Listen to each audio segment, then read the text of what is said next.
Rottnest quokkas have soared to international stardom thanks to celebrity selfies.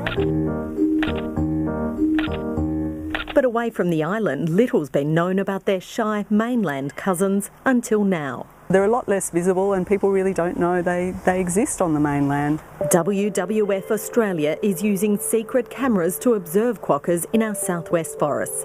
Heat sensors detect when an animal's near and the camera starts recording. Some fantastic footage we got. You can see the adults interacting, which is quite unusual. We haven't really seen that sort of behaviour before. This is the first time such a close connection's been filmed between a male and female who appear to groom each other. Quokkas usually live in loose social groups and have never been known to bond in pairs. So they actually don't have a male and a female adult living together and breeding. They'll be breeding with different animals. Making the footage even more special, the presence of a joey. It's always fantastic news to see that the animals are healthy enough to breed, and then you've got a young and you can see that it's survived, it's out of the pouch. Add to that, these quokkas are among only a handful that survived the 2015 Northcliffe bushfire.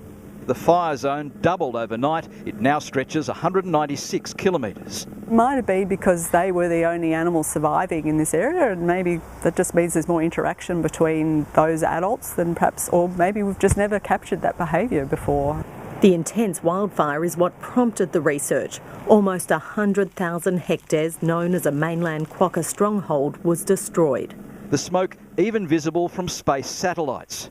A huge hit to a species already listed as vulnerable. About 500 quokkas lived in the area before the fire. And we found around about 39 animals remaining. People think that quokkas are doing well because they see them on Rottnest and they see them in really high numbers, but to be honest, they're not doing so well. Wildlife experts say before cats, foxes, pigs and land clearing, quokkas on mainland WA were abundant. To the point that they were actually considered vermin, and in 1930 they were actually declared as vermin, and people used to actually poison and hunt them because they were having such an impact on their crops. And today nobody even knows they're here. It's estimated there's just 2,000 to 3,000 mainland quokkas still clinging to survival. Whereas on Rottnest Island it's been estimated to be up to like 10,000. So it makes Betty a bit of a trailblazer here at Perth Zoo. It's given us the ability to learn the differences between care for a mainland quokka and a Rottnest Island quokka. Betty Quokka is the only mainland quokka in captivity in the world. She lives alongside Rottnest Island quokkas at Perth Zoo, but is truly one of a kind. Betty was an orphan. She was originally from Nannup. Her mother was found dead and she was in the pouch. And luckily carers were able to find her and raise her. Unfortunately, Betty got a little bit too friendly to be released back into the wild.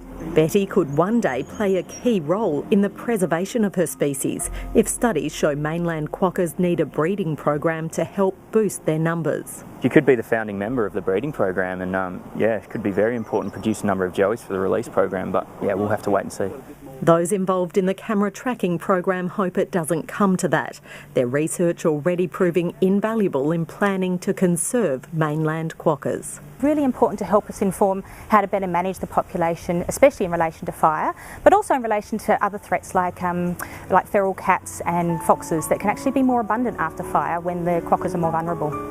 Who knows, maybe mainland quokkas will one day give Rottnest Island variety a run for their money. They are very unique, and they're only found here in southwest Western Australia. They're nowhere else in the world. So, it's really important that we protect them both on the islands and then on the mainland as well.